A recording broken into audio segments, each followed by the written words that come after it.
if this were a sane society, then we would schedule things to happen relative to what the sun is doing. Okay, please go ahead. We're gonna make time for this before we start the episode. So specifically, sundown happens at 6 p.m. Sunrise happens at 6 a.m. Gotcha. Midnight happens at midnight. Noon happens when the sun is right overhead. Right. And you just adjust the duration of a second constantly every day so that remains true. And then you never have to ask, like, what time is sunset? That's one advantage. There are no drawbacks and only benefits, being that A, I can know when the sun sets on any given day. B, I know when noon is. And C, sometimes my son's baseball games last 6 hours. Exactly. Thanks, man. You're welcome.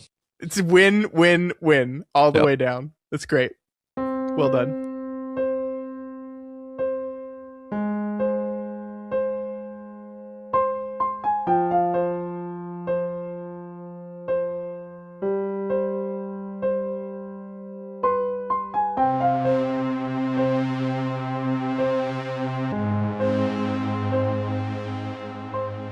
Hello and welcome to Flanagan's Wake, a Doof Media podcast brewing Mike Flanagan's specialty. My name is Scott Daly, and I am your host. And joining me, as always, is my co-host, an exact copy of me. It's Matt Freeman. You can just call us the two podcasters. That's pretty good, actually, for a rough take. That's pretty good. This week on the show, The Midnight Club continues with episode 2, The Two Danas. As Alanka settles into her life at Brightcliffe, she comes in contact with her new roommate, Anya, who gets to tell her story. Also, Alanka commits a serious HIPAA violation and should be ashamed of herself. Matt, what did you think of episode 2? Well, we're getting into the bulk of it, right? And, we are, and we're starting to understand, what we're going for this show. Getting a sense of what a typical episode is going to be like, Sure. Yep. I think we'll have a lot to talk about. There's a lot in this episode. It's a very packed episode, right? Sure. And it'll also be fun, I think, to kind of do a little compare contrast exercise with the novel. That's one of the fun opportunities that we get talking about this show, is we get to refer back to the specific stories that happen to be in the novel, which this one is. So anyway, there's going to be a lot to talk about today. Mm-hmm. Yeah, I think I enjoyed this one overall. I have some quibbles with some of it. I think, Mike kind of in an email to us referred to everything that happens in Brightcliffe as like the A story of the show, and everything that happens in the stories within the stories as like the B story of the show. And I'm only saying this because I think we're just going to adopt / steal that nomenclature. And I think this is a perfect example. The pilot was a little bit weird because, as you said, it's not a typical episode. It's not going to follow the typical format of the show because it's doing all the setup work at the beginning. But this is the episode where we really see this. I think Mike called it like a 50-50 split between what is the A story and what is the B story. And I think already we can kind of see the ways in which that works. And then maybe some of the ways in which that ultimately hurts the show, of which part of the story is getting enough attention and isn't. You know what I mean? Yeah, absolutely. Yeah. All right. So we'll get into the episode in just a sec. We do have a couple quick announcements. The first is, well, by the time you're hearing this, that interview will be almost 2 weeks old. But Matt and I got a wonderful opportunity to sit down with Raul Coley. We talked for like an hour and a half about video games, pretty much. No, we talked about a bunch of stuff. It was a really wonderful time. The episode is right now in the feed. If you haven't listened to it yet, please go check that out. He talked about Midnight Mass. He talked about Bly. He talked a little tiny bit about Carrie. And then we just talked about some other fun stuff. He's a really, really fun guy. And I just want to say on this podcast, we said on that one, say it on this one. That interview had a lot of lag in it due to some situations outside of any of our control, and our editor Jason basically stitched the episode together minute by minute. And he did a wonderful job, like to the point where honestly Matt and I recorded the intro before the edit was done, saying that Jason did a wonderful job. And if I had gotten to listen, if I had gotten to listen to the finished product before we recorded that intro, I might not have even mentioned that in the intro, because I think we just like were covering our bases in case it was noticeable. Right. But he did such a great job that it wasn't even noticeable, and would not have been noticeable had we not called specific attention to it. Yeah. But yeah, the interview is great. Raul is a great guy, and Jason's awesome. So please go check out that episode. Yeah, it was a delightful conversation. Mm-hmm. Yeah. Yep.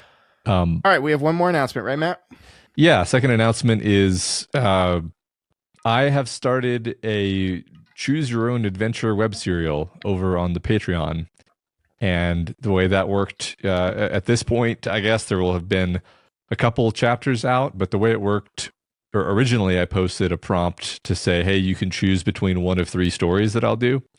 And people chose one of them. And I've released the first chapter. And at the end of every chapter, I will give some options. And the $5 and up patrons get to vote on what choice the character is going to make at the end of the chapter. And that's how it's going to be from week to week. Everybody can read it. You don't have to be a paying patron to read it, although it would probably be a good idea to become at least a free patron if you want to read it, because then it pops up in your feed. Mm-hmm. But I'm already having a ton of fun, and frankly wish I had started something like this years ago. It's just that the idea of doing it as a choose your own adventure entered my head randomly a couple weeks ago, and I was immediately like, yes, of course. It was just like an obvious thing that that would be fun for me. It would be fun for anyone who wants to read it. So that, anyway, long story short, that's happening over on the Patreon. So go check it out. Thank you. Yeah. Patreon.com/doofmedia. I've only read the first chapter. Matt doesn't let me see anything early. He's mean to me. And it's fun. I really enjoyed it. I'm really excited for you. I'm really excited for everyone to go on this journey with you. I think it's going to end up being something really cool. So get in on the ground floor, people. Make your voice heard. You can literally change the story. Exactly. And you can be like a mean player to a DM by making Matt do things he didn't want to do. So just a little inside baseball here, Matt. You give at least 3 options. Yeah. Do you have a plan for each of the 3 options, or are you like, everyone will probably do that one, so I won't worry about these other ones? I mean, I'll give an example with this first one where the first, like, 2 of the options are sort of like, yeah, I kind of know how that's going to go. And then the third option, I was like, if they choose that one, it's going to be a really fun curveball, but I'll figure something out. That's my attitude. Yeah. Wonderful. Love it. Absolutely love it. All right. Once again, that's patreon.com/doofmedia. Just to say here at the top of the episode again, we are trying to get to 1,000 free or paying members. Right now, as I record this episode, we are at 958 guys. We are knocking on the door. We might even be there by the time you're hearing this, but just in case we aren't, we might be like 1 or 2 away as you're listening to this right now. As we said, Patreon is the place where even if we're not doing this just to get people to pay us money, although, that'd be nice. We're just doing it because we think it's the best way to keep in contact with us. And we're trying to do more things through there. Matt just mentioned one. I'm trying to do like one-off recordings. Obviously, we're releasing our bonus podcast there as well. So it's just kind of the place that we've decided as we move away from the hellscape that is social media. It is the best place to kind of stay in contact with us. So 42 to go as of right now. Who knows how close it'll be when you're all hearing this, but get us across the finish line, pretty please. Thank you. All right, let's move into episode 2, The Two Danas. This episode, Matt, was written by Leah Fong, by Julie Bicknell, and Mike Flanagan. It was directed once again by Mike Flanagan. I think this is his second and final directorial episode of the series. It was edited by Mike Flanagan and Brian Jeremiah Smith, and James Neist is once again our director of photography. Where would you like to begin in this one, Matt? As you said, there's a lot here. Do we want to start with the A plot or the B plot? I was just thinking we probably should start with the A plot just for sanity's sake. Yeah. Get us oriented. Yeah. So, it's the Anya episode, right? It is. I mean, there could very well be 2 Anya episodes, obviously, but there is an episode of the show called Anya. So yeah. Spoilers. I mean, it does strike me that there are like 10 episodes and there are 1, 2, 3, 4, 5, 6, 7, 8 kids. Correct. The first episode, you always kind of figure the first and the last episode are going to be your bookend episodes. And so it would be a reasonable assumption to say that there will be, one central character per episode. But I'm not saying that's 100%, but like this is a very Anya heavy episode, right? It's almost more Anya heavy than it is Ilanka. I mean, yes, or at least it's maybe balanced, you could say. I don't know. Maybe it is Ilanka, Anya heavy. Sure. I mean, I at least think the episode kind of declares itself from the very beginning that this is going to be an Anya episode, right? Because the episode opens on the empty Midnight Club table, the fire roaring, the table's empty, and then we see our hooded figure that is following characters around that we've seen a couple times now is sitting at the head of the table, and then we see Anya wake up and she's having a bad dream. And so we were in Anya's head there. That was from Anya's perspective. And so the show is declaring, obviously Ilanka is still our protagonist, but I think, as you said, this is an episode that is going to be circling around and centering around Anya. And she is the main driver of the story. Even the parts where Ilanka is in it, it is mostly about kind of unlocking who Anya is and why she is the way she is. Because this is one of those characters. We talked about it a bit, I think, at the book episode and a little bit last week as well.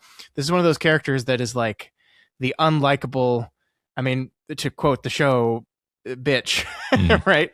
The character that seems to like get on everyone's nerves and always push everyone's buttons and hate everyone and everything. And even just by the end of this episode, we've kind of gotten to see through our B plot some of the reasons for that. Although I think the A plot does do a pretty good job of explaining that as well. We at least see the direction in which her anger is pointed sometimes, and a lot of times it's in defense of the people she cares about.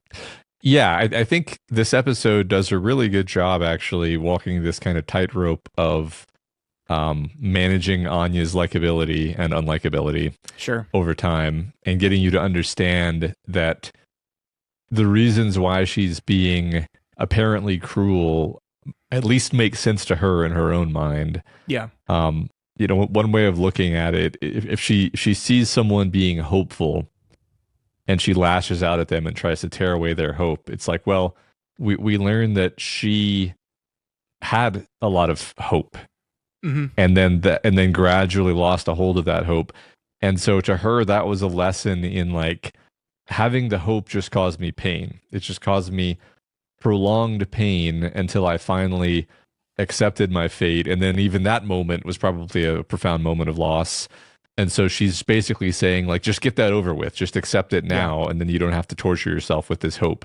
And it sounds cruel and mean, but in her mind, she's trying to help these people. Yeah. She's also the person that's been here the longest, right? She's been here over 6 months. And she has, in her time here, seen at least 2 of her roommates die. And so she is very like exhausted and jaded by everything, because she's had to witness that happen 2 times, at least 2 times, probably more. And so she's just angry about it all. And I think we can't understand the fact that she is also in an excruciating amount of pain. Like there's when she rolls into Spence and Kevin's room just asking for their extra morphine because she's used all her morphine up. Like, she's in an incredible amount of pain too.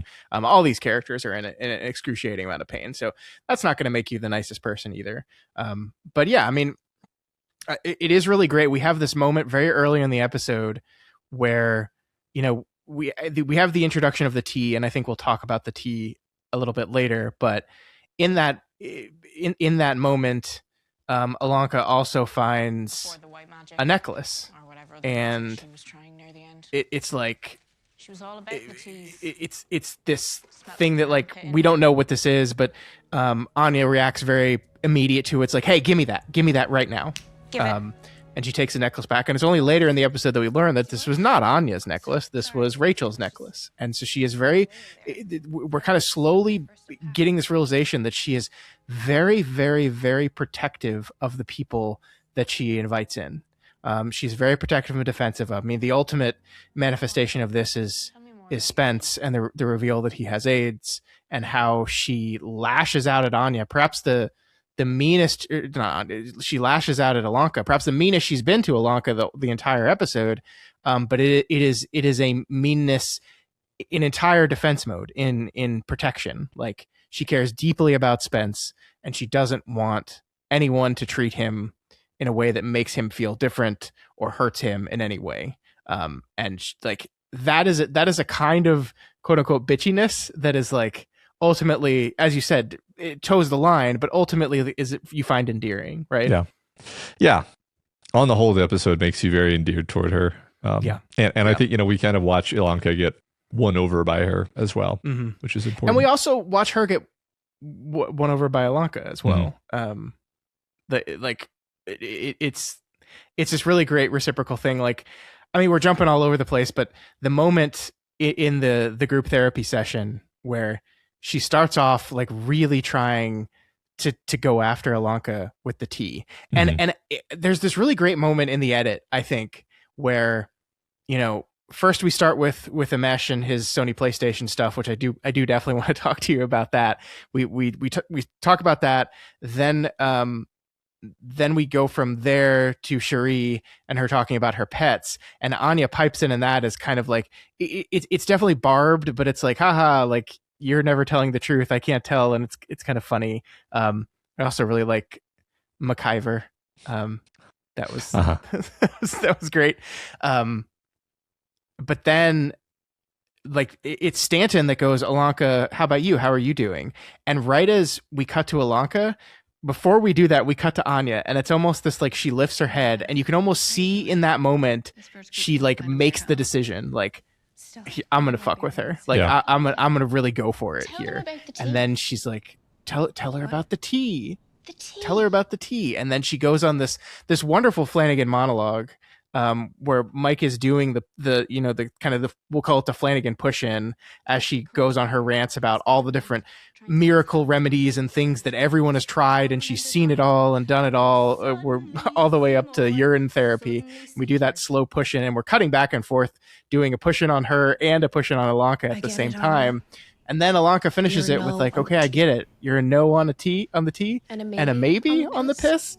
And, like, Anya's eyebrows just, like, go up. Or no, I keep saying, Anya's. And you're just like, oh, she got her. Like, that's the way you win Anya over, actually.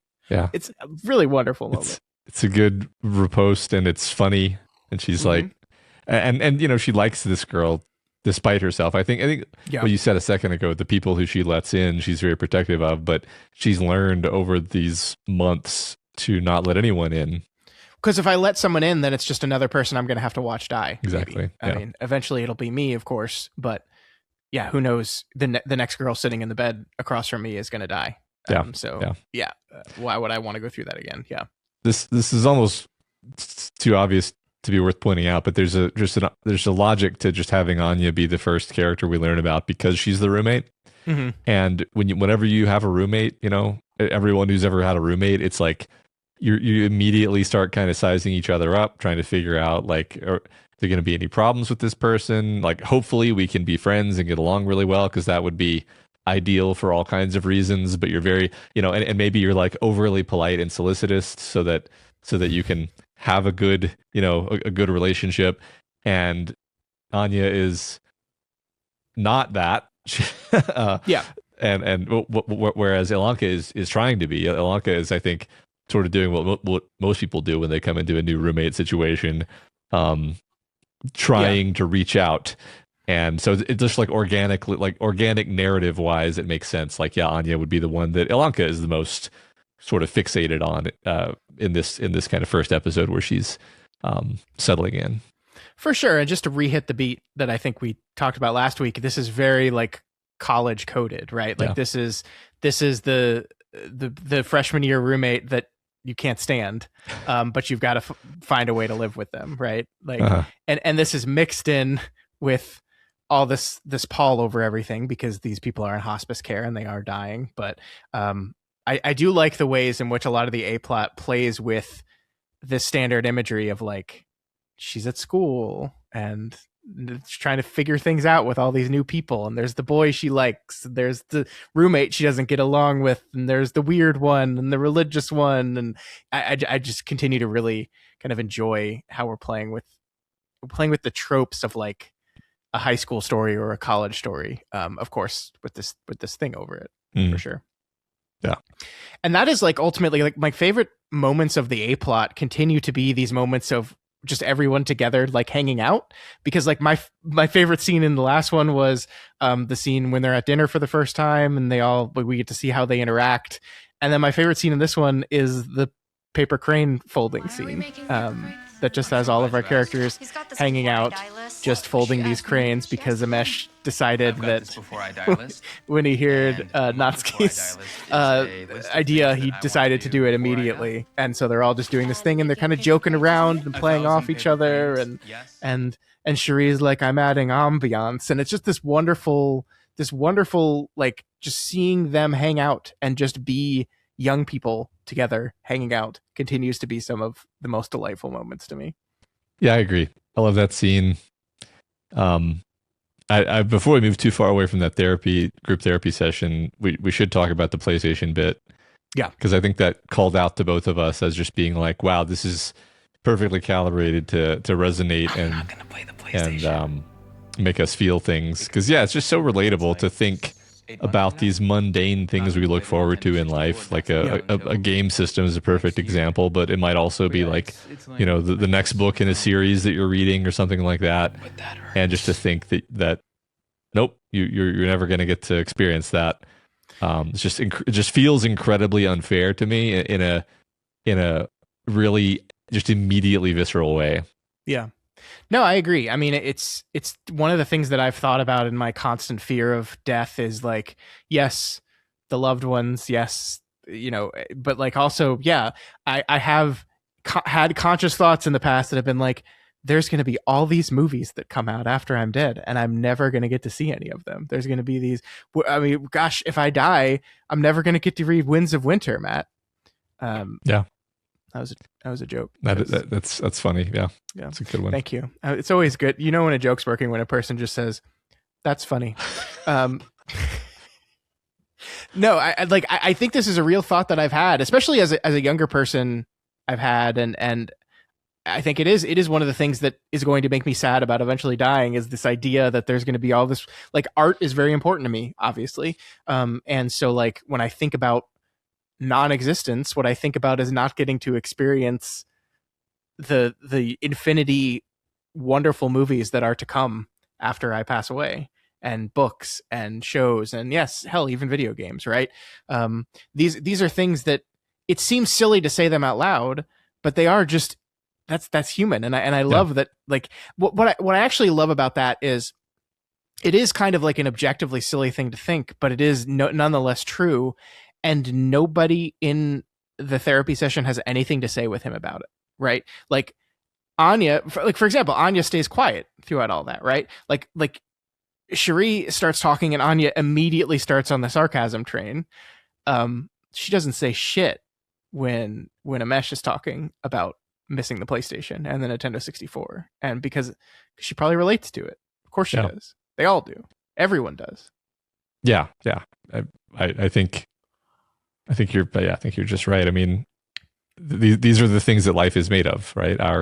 I mean, it's one of those the reasons why despite the fact that I don't usually seek out media that is about, you know, death and loss and so forth. Oops. Shocking to you, I know. Yeah, we're doing a whole show. Yeah. You're on the wrong podcast, pal. But like, it's not typically the thing that I am like, I'm gonna relax and watch some media about dying kids. Like that's just not really what I usually go for. Where was I going with this before you made me laugh? I don't know. I'm sorry. I think it can be very life affirming at the same time. Sure. To be like, you know, I'm re-listening to The Wastelands, the third Dark Tower book. You did and, tell me this today. I and I didn't know was that you're doing this. yeah, I've very very slowly off and on been re-listening to the whole series from the beginning, actually, very slowly. And I was just like, what a like, just let me just take a minute to just like enjoy the fact that I get to be alive and listening to this. Like, Sure. instead, because we get so passive and just whatever's happening right now, it's just to take up the time. Basically, is at least that's a mode I can get into where I'm just it's not it's just it's not a great way to live your life, and stuff like this reminds you like, hey, you can just be a little bit more aware of what you're doing and a little bit more appreciative of it. Yeah, I did get to play the PlayStation. It was great. PlayStation was great. There's not going to be any consoles better than the PS5, so you don't really need to worry about this anymore. But really, yeah, we're done. You think the PS5? We can't get into this. You think the PS5 is the best console? It's the pinnacle of all time. Okay, we're gonna call up our friend Rahul Kohli and see if he agrees with that. Okay. But, we can't get on this, Matt. We have too much to talk about. Okay. I think yes, I really did enjoy that part. I like had the same thoughts that you had and that Amesh had and all this stuff. Yeah, I think I agree with you. I think when I decided not to work at my day job today and watch a television show instead, I was just embracing being alive and getting to appreciate great art. Right. That's the spirit. Tell my boss when he wonders why I haven't finished the work I was supposed to be doing. It's a fantastic justification. Yeah, great. I do want to talk, since we're still on the A plot, I want to talk about the SAACT, which is kind of like the boiling point for this group therapy session, and a lot of what drives her monologue, but also what drives what we see Alanka doing in this episode, right? Because we see her. This is when we get to meet the Samantha Sloyen character, right? She's out wandering oh gosh, I don't know if you heard that. It's really loud thunder here. Sorry. She's out wandering the grounds of Brightcliffe and comes across this woman who is also gathering water from the powerful vortex that is in place at Brightcliffe with magical healing properties.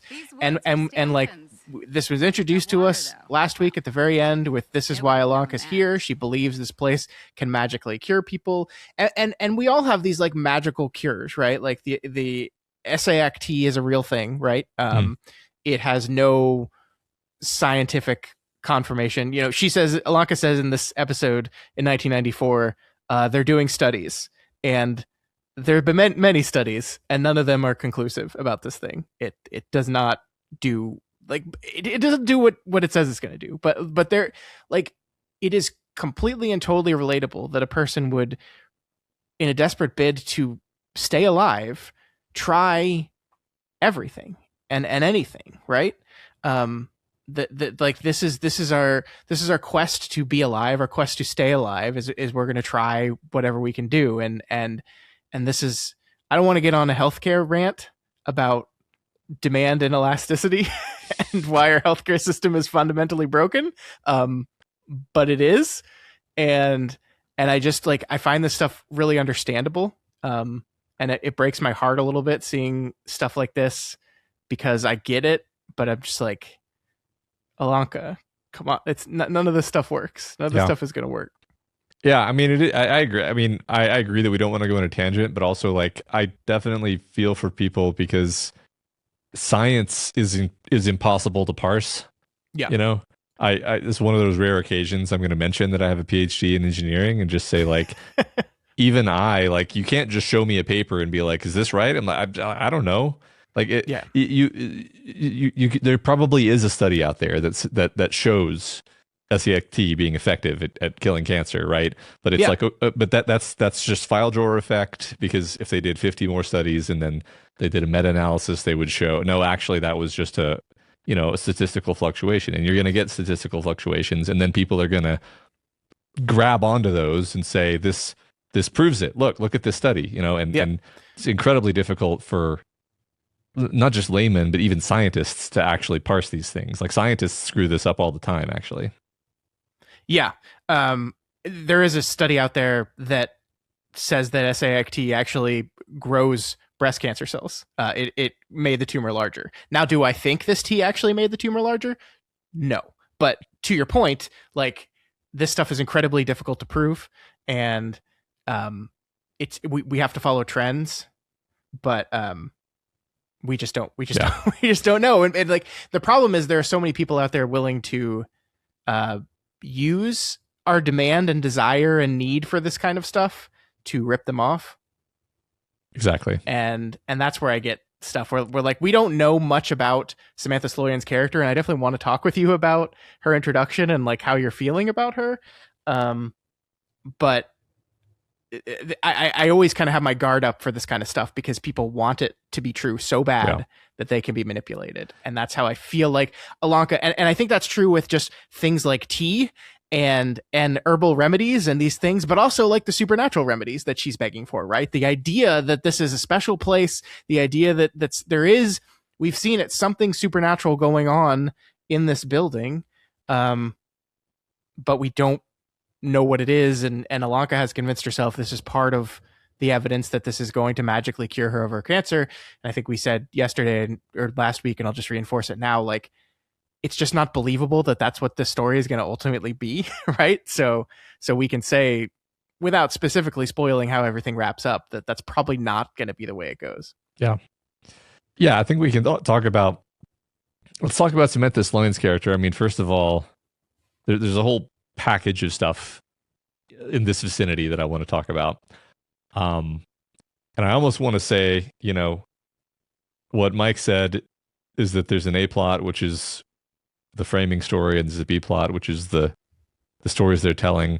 But there's kind of I'm not going to call it a C plot because then we're just going to get really confused, but there's like the sort of creepy supernatural adjacent stuff happening in the A plot, which I almost want to call the C plot, just so that because like it's funny, like 99% of what we talked about in this conversation so far has been the mundane. There's a kid at a hospice and she's having social conflict with people, and she's trying to find her place. Then there's the what's going on with the Samantha Sloyen's character? What's going on with Dr. Stanton obviously being villainous? and do you mean you didn't find it believable that she knew nothing about this? With is that another split diopter shot where she's like really close to the camera? I don't remember exactly. There is a split diopter in this one. I don't remember if that's one, but yeah, like her name was Julia Jane. I actually really, really love Heather Langenkamp's performance here, where it's just like so she apparently walked out of here obviously lying. Yeah. I think I remember something. Oh yes, I forgot about Julia Jane. And then I never thought about her again. Yeah, right. That was the last time I thought of her. Yeah. No, that's great. Yeah. So there's shady secretiveness, and is she aware of some supernatural thing happening? She's clearly hiding something, although not hiding it so much that she locks her office. Samantha Sloyen's character, I'm now getting back to what you actually said.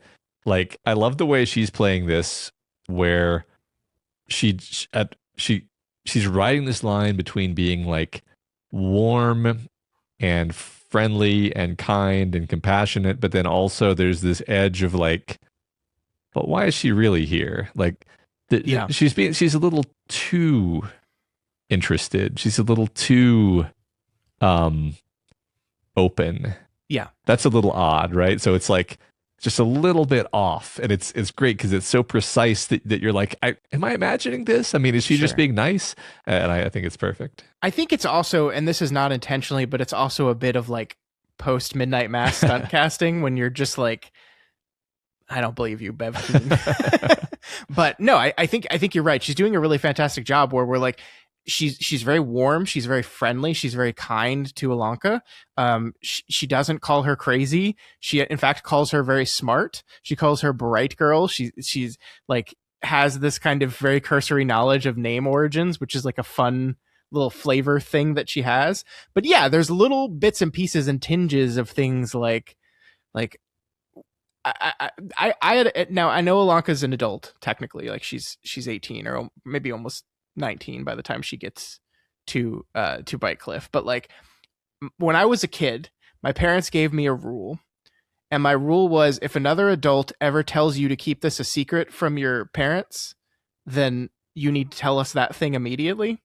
And this is something I like carried through my entire life, and it's gonna like do that with my kids as well, because like I think basically it was a result of like my soccer coach like stole all of our money. Like he said he signed us up for a tournament and didn't actually sign us up for a tournament, collected money from all the parents, and then just like left. And he specifically yes, this is a real thing that happened. Okay.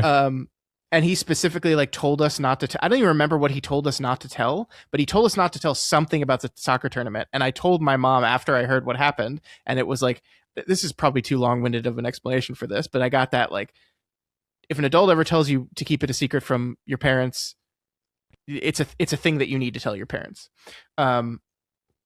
And there are exceptions to this, of course, but I think it's a good general rule. Yeah. And so I'm always on the lookout for like when people like very casually say like, oh yeah, Dr. Stanton really doesn't like me on the property, so just don't mention this. Yeah. Just don't mention this to her. Right. I just wouldn't want to upset her. And she like tries to come off very casual. It's like, it's not like a big deal, but if you could just please, whatever you do, don't say anything to her about this at all. Please, please, please. It just comes off as it like my mind automatically flags that as, ooh, I should pay attention to that. Totally. Yeah. And especially now that we've set up Dr. Stanton as being kind of cagey. Yeah.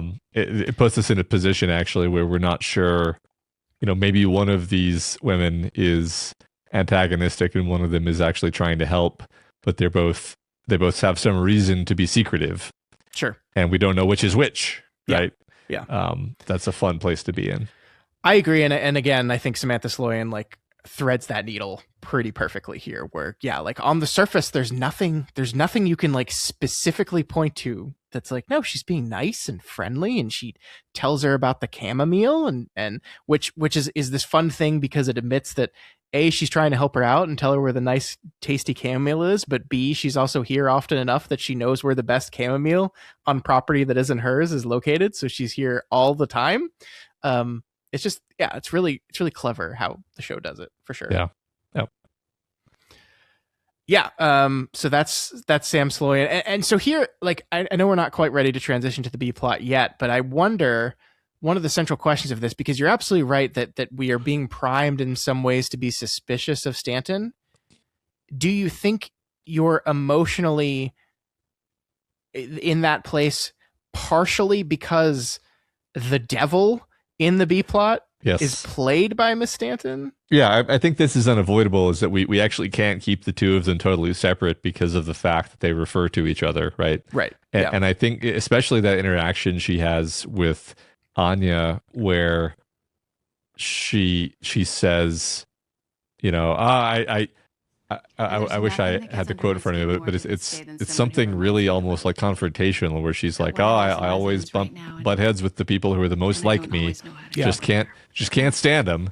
And Anya's like, Ilanka, right? And she's like, no, you. And you're like, oh shit. And then and Anya is almost kind of like, she's taken aback. She doesn't really even respond to this. She's just kind of like, oh, okay. Yeah. Well, I mean, there's a read on that where that scene is just like kind of kind, cute, like doctorism is like, hey, you're being kind of a bitch. and I'm talking to you nicely about it, but just like remember that sometimes you are most difficult with the people you care about the most. The people that you care about the most are the people that drive you crazy. You are driving me crazy right now. Maybe that's why you are bouncing off of Ilanka so much, because you see so much of yourself in her. Yeah. I think that I agree. That's actually what's great about it, is you can totally parse it. And in fact, I lean in the direction of parsing it as what you just said, her attempting to do sort of a tough love outreach to this girl who she knows that the best way to reach her is by being like direct, right? Yeah. So it's totally the right way to approach Anya. But as a consequence of that, Anya then casts her in the role of the devil. So Yeah, I think we're meant to be suspicious of her. I think we're meant to not know what to think in these situations. I do want to say, I don't know if Anya's bummer sweater was like a handcrafted by the wardrobe department thing or something that actually existed and one could buy. But I feel like we need a bummer shirt in our store immediately because that is great. Yes. I really enjoyed that shirt. Wonderful. And it's like our shirt will be great, of course, but I really like the fact that it's like stitched. Like it's like someone stitched out the words bummer. Like that's great. That's great. It's very 90s. It is. Any like a super amount of effort put into a shirt that's making a very like lackadaisical, like slightly melancholic point. Yeah. You just know that it was a Gen X person who made the shirt, right? Oh yeah. Did I ever tell you about my physics professor in 11th grade? Mr. Khan, who was a great professor. I keep calling him professor. It was 11th grade. He was a teacher. He was a great teacher. Everyone loved him. Everyone that took physics wanted to get his class. And do you remember those shirts in the 90s that said like "It's all good" on them?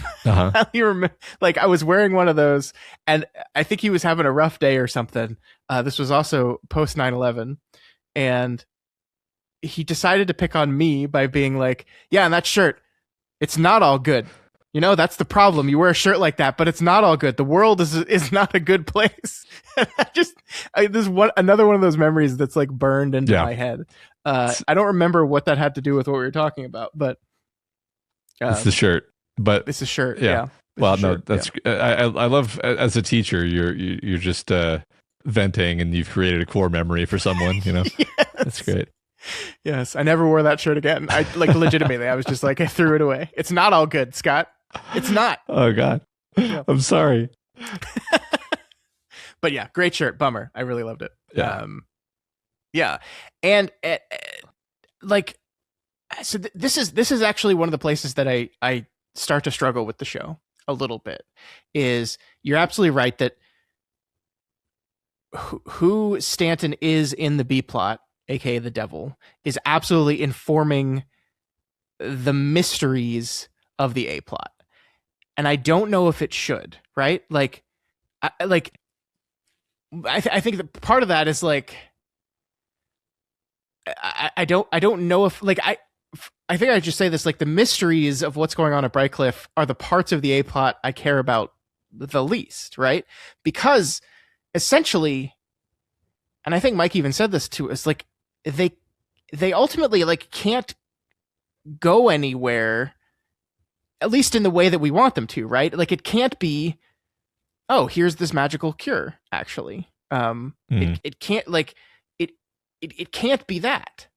And so like I feel like the two sides of the show are like butting heads. There's another great example of this. Anya is, I think it's right after Stanton walks out of the room and she sees this shadowy figure that she has been thinking about. The shadowy figure forms the image of a person that has glowing red eyes. And then of course it is the devil in the story that she tells later that night that has the exact same glowing red eyes. Now you could like squint and be like, okay, Anya is like on a shit ton of morphine, is having like delusions because of the high amount of drugs that she's on. And these things that she's seeing in her mind that are not really there are informing the way she crafts and tells and imagines the story. And you're absolutely right. I think the one thing you said was, she's kind of mad at Stanton for giving her shit. And so she casts Stanton when she's telling her story. She's frustrated with this person. And so in her mind's eye, she's going to cast Stanton in the role of the antagonist in her story. Although I think part of the point of the story is that she's not really the antagonist, but we can talk about that. I think that makes sense, but it does when we have this mystery of what's going on over here. And yeah, we have these two characters in Shasta and in Stanton who we're just not sure. And by design are not sure what they're hiding or maybe not hiding. The B plot pushes the A plot in a way that maybe it's not supposed to, but ultimately does. I think I basically agree with that. I mean, I think that's one thing that I was going to say about the episode at a very high level sense is that there's just so much going on. We've got supernatural ghost stuff. We've got Ilanka having like a psychic Shining-esque episode where she's in an old-timey hallway with totally different set of people and like a creepy different ghost. We've got kind of implications of secrets and occult magics. Yeah, don't forget there was a cult here. Yeah, we've got that as well. There was a cult here. There's there's Ilanka, there's Anya's old roommate who would do white magic. There's which that's one of those elements where that could just be like, well, yeah, a person is going to try everything, and yeah, that's no different than the tea, right? That or urine therapy. It's just another desperate attempt, or it could be something more. You're absolutely right. Exactly. It's nominally no different from the tea, but then in context of what we're doing with the show, it could be more, right? Could be, well, maybe the cult has given her the magic, and and so I was actually, I know that it's probably blasphemous to directly compare Christopher Pike to Goosebumps because I feel like I feel like people are sensitive about that because it's like, look, they're marketed the same, but they're not the same. But I bring that up just because it reminds me of how Goosebumps was like just everything in the kitchen sink in terms of like we're gonna put all this fun stuff in there, and it is fun. Like it's not like I'm saying like this is just ridiculous. How can you have all these? Like, you can do whatever you want. It's fiction. You can have all these different elements in there. But that's just a thing that I'm noticing about the story is I'm like, okay, which of these things am I supposed to be paying attention to at this point? Right. All of them. Yeah. Well, which is fine. I think for episode 2, over on our Patreon podcast where we talk about the TV show From, we spend a lot of time talking about like the difficulty of a mystery show where the setting contains mystery elements where you're like, okay, you keep showing me stuff I don't understand, and on one level that's just a source of perpetual frustration, but also that's how they're keeping you on the hook. And then there's this interplay of like how much information they're going to give you, and since we know this is a 10 episode show with an ending, we're going to find out the answers to most of these questions. Sure. Unlike in From, but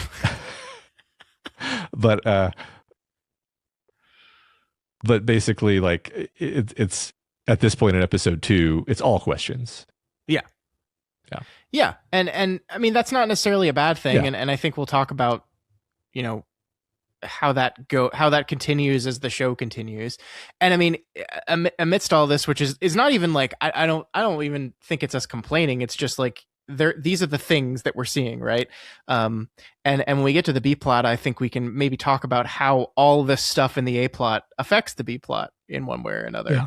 I did want to say though, like there is so much good here still. Like I'm not even saying that this stuff's bad, but like there's so much stuff I really love here. We talked about the scene where they're doing the paper cranes. I loved everything there.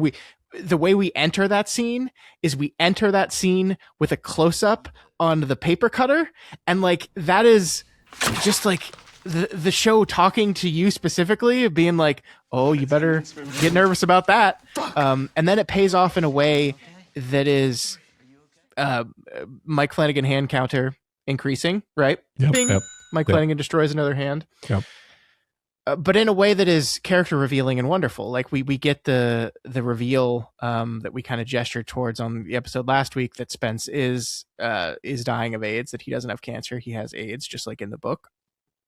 And I love every bit of that reveal, and I love like what it says about Spence and like his reaction to spilling a little bit of blood, which I spent some time researching this, and I think everyone has like an idea of what AIDS is and how AIDS is caught in their heads. It's actually like super hard to catch AIDS, like generally, like HIV. It's actually like I read something around like if you are like a doctor working on a patient that has HIV and you accidentally prick yourself with the needle that was just in them, you have like a 3 in 1,000 chance of contracting the virus. Like, it's actually a very fragile virus. Like, our saliva kills it. That's why you can't get HIV from kissing someone. Like, the saliva in our mouth kills it. So it's actually very, very difficult. And so this idea that Spence is absolutely terrified that just a few drops of his blood, if someone touches it or is near it, like, very much resembles this very real fear that, like, he has this thing and he could give it to anyone through any means, and he's terrified of it, and it starts to reflect who Spence is as a person, but also just this idea that that's not how it works. And this is everything I'm saying is what Mark kind of tells to him in that scene, that, like, this is not how it works. This is not. Also, now we have PEP, which I read somewhere that there's only been like one case of a doctor contracting HIV from working with it since PEP was released, because that basically, if you do that fast enough, it kills it. Wow. But and that case of the doctor, they were working with like live culture. They weren't working with a patient. They had like HIV that they were working with. Anyway, this superfluous information, but I think it just goes. It's just like, to use this moment of horror, this moment of haha, Mike Flanagan destroyed another hand, in this really actually wonderful character reveal and character beat, which is like what I go to Mike Flanagan shows for, right? Yeah, it's a great character revealing moment, and it's a great moment that he has later with Zach Gilford when he's stitching him up, which is more, upsetting gore, except it's him having his hand stitched up, which is just as hard for me to watch as him cutting his hand in the first place. But no, that's a fantastic scene. I love Zach Gilford playing this, like, sweet guy in such a contrast to Riley, who we spent so much time with recently. Can't believe you just called Riley not a sweet guy. Wow. He's a good guy. I don't know if he's like. I get it. Yeah. I just want to say, like, when you incessantly brought up the fact that you had seen Interview with a Vampire recently on, like, I think 3 episodes of our podcast, was right about the time that I was watching the show on my own in preparation for this, and so I got to that scene and I just laughed to myself. Yeah. Oh yeah, we have to. I was gonna say we have to talk about that, but other than the fact that he's just giving a blow by blow of Interview with the Vampire to Spence, I guess not much to say. I mean, it's great though. It's there's a lot of, there's a really interesting dynamic between them. Yeah. I feel.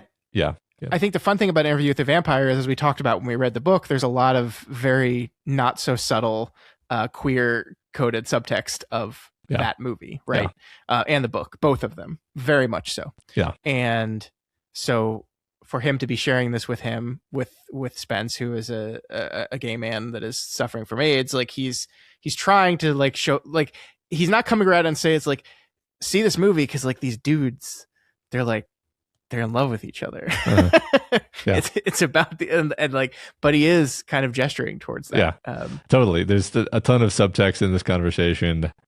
No, I love everything about this. I thought it was interesting that the show tells us this information, in episode 2, because I guess I don't really remember in terms of page count, but I feel like it's much later into the book when we learn this about Spence. But I think it just makes more sense in this sort of episodic format to give us the information that we need, so that we know how to interpret what's happening better. I think so. And also I feel like using it as like a twist, using like, he has AIDS is a very 90s style twist. Yeah. Not being too hard on Christopher Pike here. It's just the sort of thing that feels a little like it would be tacky if you use that as a twist nowadays. It's like, no, we just accept these are just qualities of a person or a character. It's just a fact. Yeah. It's not a shocking twist.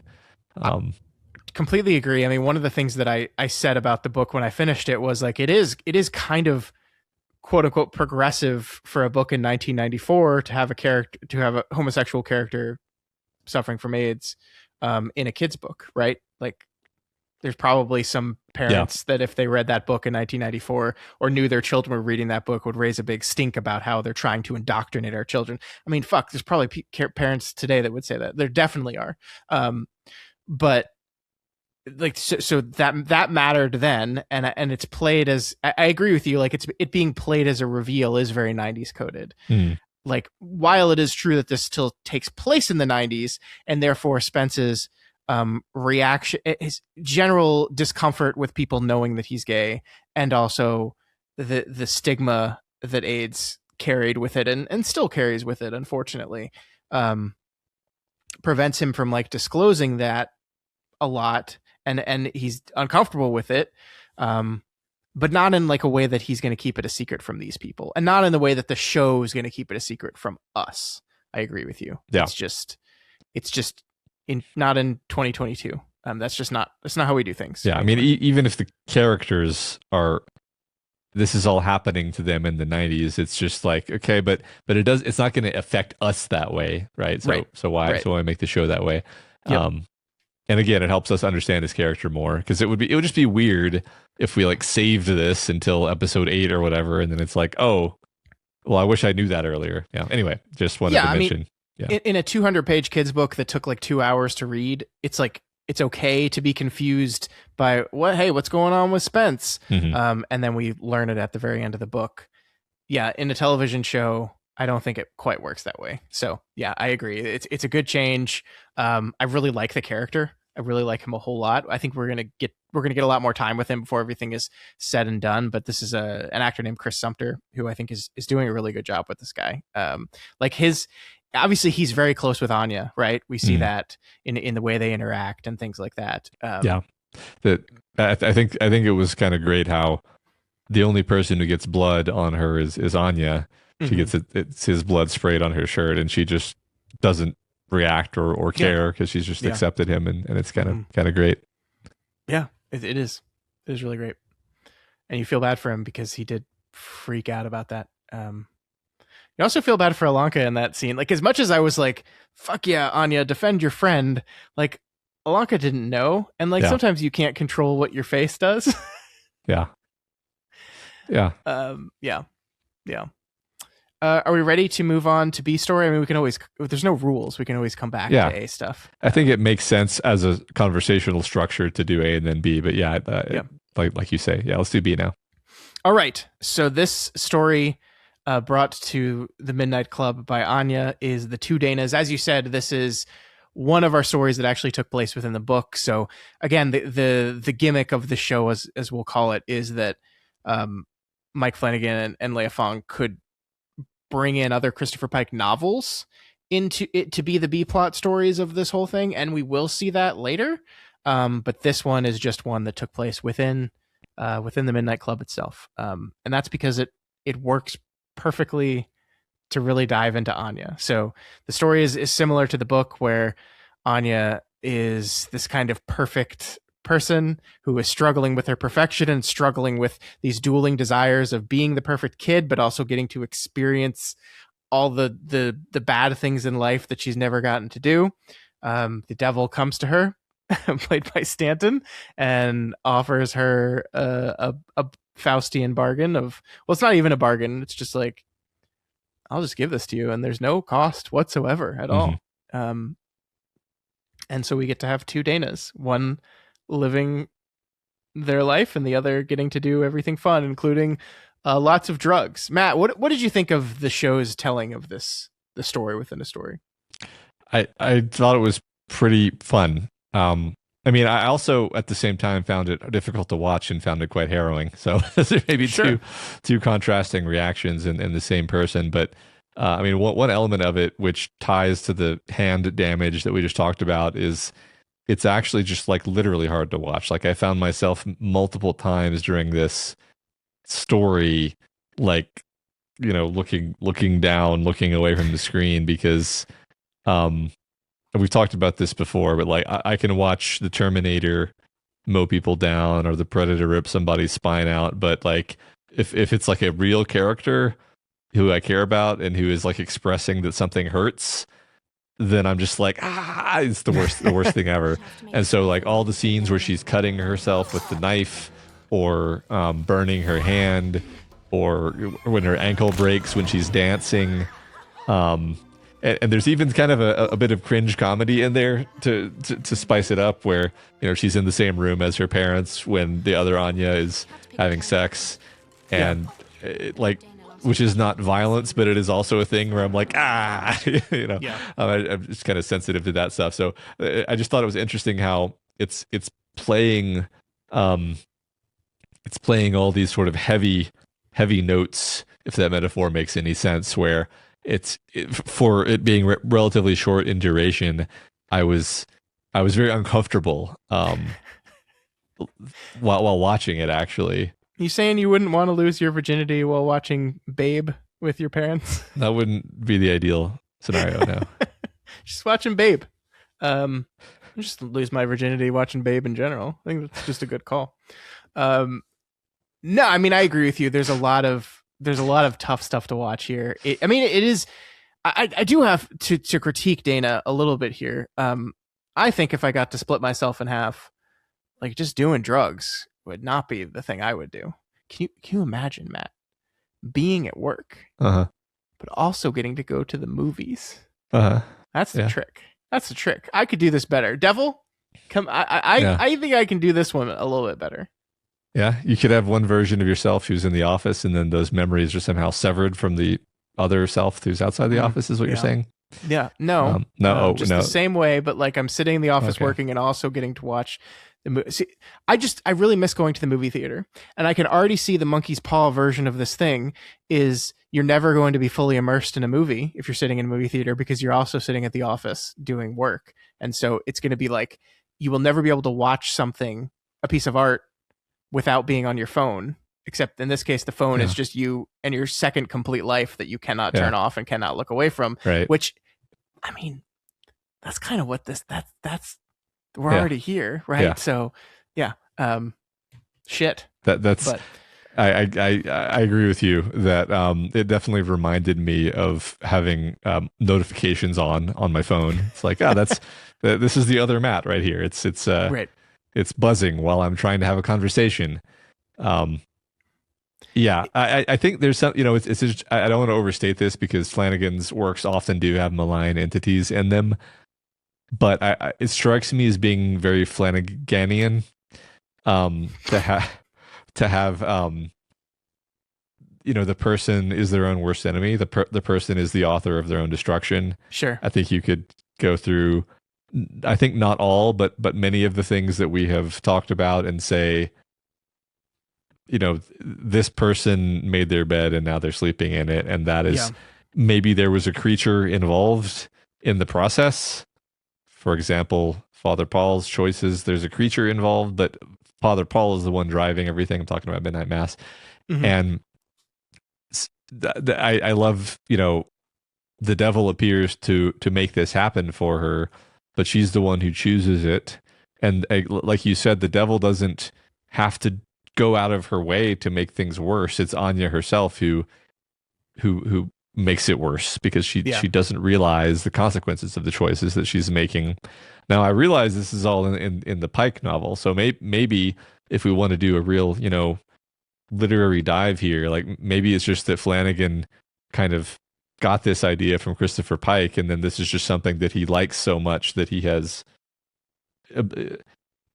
either consciously or he just kind of feels that this is a good theme or like a theme that resonates with him, and so it's an idea that he puts in his other works. It's also kind of Kingian, by the way. I mean, the idea of evil destroys itself is very Kingian, but in this particular case, this just seems like a very central example of it with Anya. And her story. I mean, I think it's Kingian to say evil destroys itself, but also Kingian to say that like all evil has to do sometimes is hand you the tool, and it doesn't have to force you to swing. You're going to do that on your own. Yeah, I mean that's the thing the devil says to her at the end of this thing is, "Trust me when I tell you that this is the you that you chose." I mean this idea that I just want to say, like Anya, incredibly ready to go do drugs at a rave. She had her like whole rave costume ready. Like she's like that night, she's like had her whole outfit ready. I was like, wow, you really wanted to do this.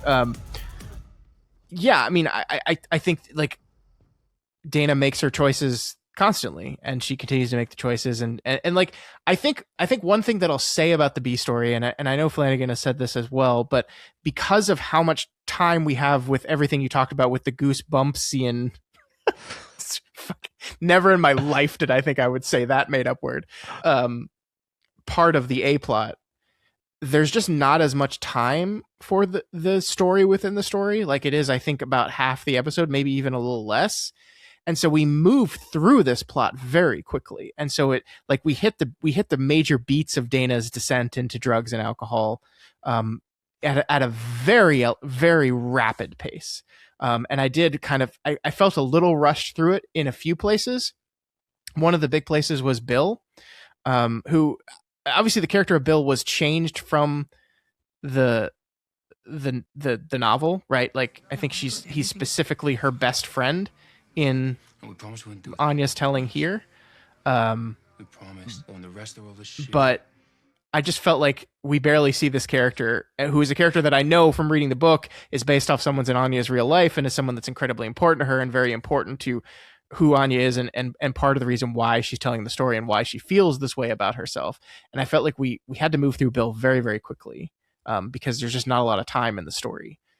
Yeah, you're right. I mean, I think the we've only really had 2.5 of these stories so far, but they all tend to have a kind of hyper reality element to them where it's okay. It's okay that we're rushing through them because of the idea that it's a story being kind of made up on the fly by a teenager.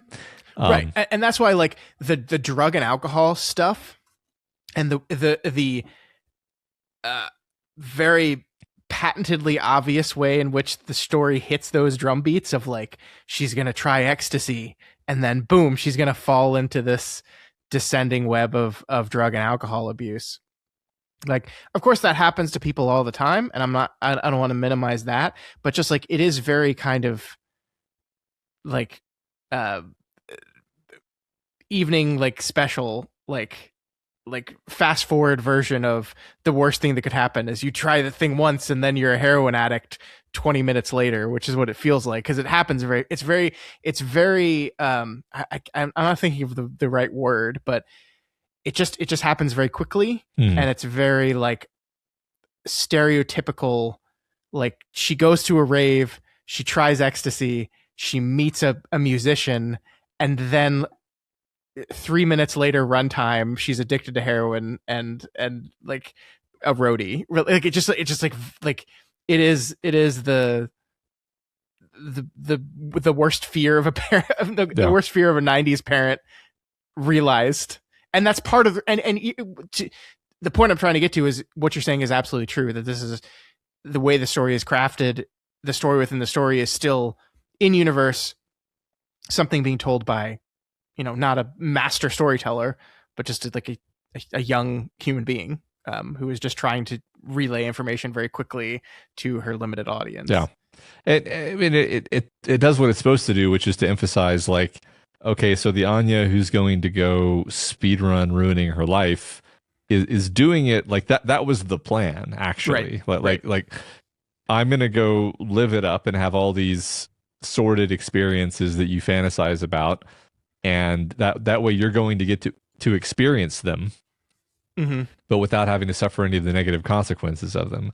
But that's kind of the thing that she realizes is like, just experiencing them causes me to experience the negative consequences of them. There is no such thing as separating yourself into two people, right? Because you are still both of those people, and that is what she didn't realize. Like it may be worth spelling out like that. Like that's what she didn't realize. This is the part of it that is, Faustian is not realizing that that's actually bad. It's actually pulling you into that world mentally, just because you're not being pulled into it physically, right? To the extent that you're now slashing up your arm with a knife, which I wanted to mention as like a specific moment where, number one, it was hard to watch, but also I was just thinking about how, forgive me if I'm speaking slightly out of my depth here, but like I believe, the idea of cutting is a way of basically, you know, having a sense of control over your own mind and experiences and psyche. It's like you're very intentional. People who cut are very intentionally causing a very specific kind of pain that they are in control over. Yeah. And it is a very strong sensation, and this is preferable to the chaos and lack of control that is their default state. And that's basically one of the reasons people cut. And I was thinking about this when she's slashing up her arm, because I was like, this could be a metaphor for like the idea that the real Anya doesn't really have a second Anya who's out there ruining her life, but maybe she literally was cutting to get a sense of control over what she feels to be, the other Anya, which is the part of herself that does wild stuff that she doesn't, that it's like, why did I do that? Why am I doing this to myself? No, I think you're right, because I think a lot of times, cutting and burning yourself are like two forms of the same type of self-harm that people do. And so the fact that, one version of them is cutting themselves, the other version of them is burning herself, I think is trying to give us that very specific imagery that ties back to it. And that's I think the fun part. I don't think cutting and burning is fun. What I mean is that, like, the conceit of the show is this fun thing where you have children going through some of the most, like, emotionally destructive trauma that they could have, and they're like, they have all the trauma that like a non-terminal kid would have, which is true of these characters. Like I think it's it's true of Spence. I think we can, from the book, we kind of know what's true of Anya as well from the book, that they have all these, like, the same trauma that any kid goes through. And on top of that, they have their terminal diagnosis. And so they're having to deal with these things kind of at a as you said, speed run. Like, they're dying. So they're also kind of having to speed run their dealing with their trauma, because, like, you're going to die. If you don't do this, you're never going to do it if you don't figure. And so it's like, it just makes it more present and more immediate in them. And so, I like, the thing that I like about this idea is that we're like primed to immediately take these things that are happening in the short story and go, okay, what is this saying about Anya? The show has primed us to do that before. The show primes us immediately after Anya's story ends with Sandra going like, I thought I knew you, but, like, thank you so much for opening yourself up to me. Like, she recognizes, all the kids recognize that these stories they are telling each other are their way of processing and dealing with the things that they're going through. They know that, like, that it's not like a conceit of, like, for our benefit, we're getting to see that. It's like, they're getting to see it. They know it, and they realize it, and they're interacting with it in that very specific way, which makes us kind of sit up in our seat and pay attention when you're talking about burning, when you're talking about cutting. I mean, that's exactly what it's doing. It is priming us for, did Anya go through this thing? Did Anya, like, we don't know if the ballet part of the story is true or false, right? It made up or part of Anya's life, but you can very see this person that felt this immense pressure to be perfect and this immense desire to not be perfect, and had this war within herself. And occasionally she would let one side win or the other side win, and then felt the guilt, and that spiraled her to where, she started self-harming as a way of just trying to wake herself up, or trying to force herself to gain control of herself, as you said. That's all there, and it's there in a way that the show doesn't have to specifically spell that out to us. And that's what I like about this concept. Yeah. That's what I like about the conceit and the structure of the show. Yeah. The cutting connection, the self-harm connection felt a little thin when I wrote it down in the notes, but now that we've kind of gone back and forth for a second, I feel like, I feel like that's intentional. Yeah. Talking about, like, kind of, you mentioned that the whole concept of these stories are kind of, like, not elevated, but, like, exaggerated. it's exaggerated in the speed running of her downward spiral, but like I think sometimes the camera work itself helps do this.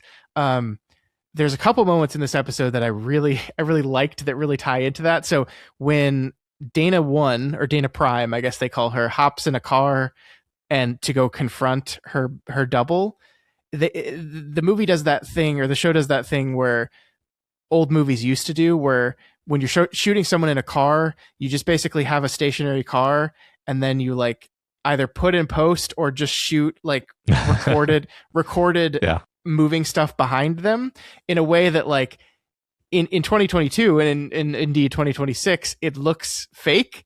It looks obviously like that's green screened and just put in later, but they did that on purpose here, right? It's to add an effect. It's to present a style to us that is not quite real, but is exaggerated. And I think that really works with the version of the story we're telling here, because it fits this. Like, this is also, let's say, the other fun thing about the conceit and concept of the show is that every episode you get to do something that can look stylistically completely different from the A plot, right? Yeah. It's funny. My brain went, where's like the most at hand example of this? And then I thought, in Pulp Fiction, when Bruce Willis is in the taxi, and then I was like, because it's pulp, right? Mm-hmm. It's like that's the genre that this story is in. Yeah. The other example of that was the confrontation in the tunnel, when the two Danas confront each other in that tunnel. And can I tell you what my brain did? I was like, that's a tunnel from Absentia. Mike has gone full circle. That's a tunnel from Absentia. And it's not, right? Of course it's not. This was filmed in British Columbia. The tunnel that was in Absentia is in LA, right near where Mike's house was at the time.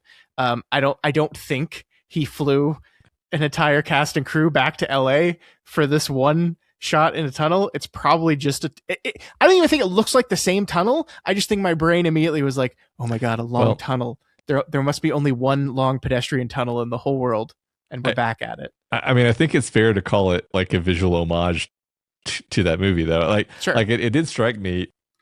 It's a very square tunnel, with fluorescent lights, with graffiti on the walls. Those are all features of the tunnel in Absentia. I think the tunnel in Absentia is longer. Yeah. And possibly narrower, but I don't actually remember it that well, to be honest. Anyway, I agree with you. It's probably not really the same tunnel, but it is. It definitely immediately struck me and reminded me of it. And it's just like a fun location for a showdown. Right. While it is not the tunnel, I am absolutely convinced, and I have no evidence to prove this, but that everyone on Mike's long-term team, and including Mike Flanagan himself, was fully aware. So, you know what this tunnel reminds me of? Yeah. I mean, that's probably like they scouted it and found it and was like, oh, it's like my Absentia tunnel. Yeah. It's a great scene. I really love the camera coverage on this scene. You know, there's like, speaking of exaggerated and speaking of pulp, there's one shot where the two Danas are they're obviously standing like against each other, and there's a straight ahead shot on both of them that, look, okay, I'm not a cinematographer. I don't know what lenses do. Lenses do things, and they make the image look very different based on the shape of the lens. Yeah, they do this or they do this. Exactly. If anyone's listening on audio, don't worry about it, Matt. it's what Matt just did is irrelevant. The point is that the head-on shots do this thing where it pushes the character closer into the middle, like into the center of the frame, and like they stand out from the background, and it makes the tunnel feel infinite and very narrow behind them. It was this really cool effect. I wish I could tell you, I wish I could say that's an anamorphic lens. I don't know. I don't really know what an anamorphic lens is. It's a cool lens though. It does cool things. I knew it at one point. I forgot it because I'm not a cinematographer. Stop it. That's doing more lens shapes with his hands. The point is, I think the shot looks really cool, and it's very dramatic. It's kind of pulpy in that way where, you know, this is this great confrontation between the two of them, and it's a little absurd because it's two body doubles about to shoot each other, because they can't stand to live with each other anymore. Yeah, and one of them dies, and the one that dies, that is the creature in absentia. There we go. There we go. That's where she came from. I do like the moment where the devil comes back and says, "I actually met the other Dana," which is like she's in hell now. Yeah. And she says she's in. Oh, yeah, I love that as a kind of stinger ending. Like, I know she's in hell because I can feel it. And that is Anya telling us that I'm sitting here in front of you, but I am in hell because there's a part of me, which is not a metaphysical part of me, but a spiritual, a regret that I have, where I am in hell because of the choices that I have made, and I feel I suffer every moment because of what I did. Yep. You know, the show could very well change what it is that she did, but point being, from the book, we kind of think we know what she did, and that it's just something that she feels a huge amount of guilt about. So. Yeah, well, I mean, I struggle with spoiling because there's people that might have skipped the book and are just watching the show with us for the first time. The only thing I'll say is that we have the ballerina statue with a broken leg that is in the story. Now, it was not a ballerina statue in the book, right? It was a different kind of statue. But, true. Still, right? Still. Yeah, that's a fair point. It's a very different idea if the statue is different, but we haven't actually seen if there's a real statue in her room, have we? Not that I've noticed. Not that we've seen, no. Yeah. Maybe we'll see that later, maybe we won't. I really enjoyed the B plot.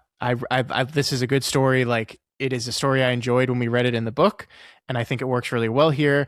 I just want to say, like, we talked about Ruth Codd a little bit last episode, not a professional actress before this show. Pretty remarkable performance across the board. You know, I think Michael B. Jordan is this weekend going to win an Oscar for Sinners for playing two characters.